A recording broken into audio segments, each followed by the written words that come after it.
सङ्काशं काश्यपेयं महाद्युतिं तमोरि सर्वपापघ्नं प्रणतोऽस्मि दिवाकरम्।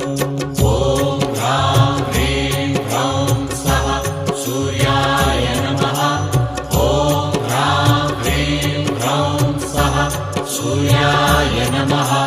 जपाकुसुमसङ्काशं काश्यपेयं महाद्युतिं तमोरि सर्वपापघ्नं प्रणतोऽस्मि दिवाकरम्।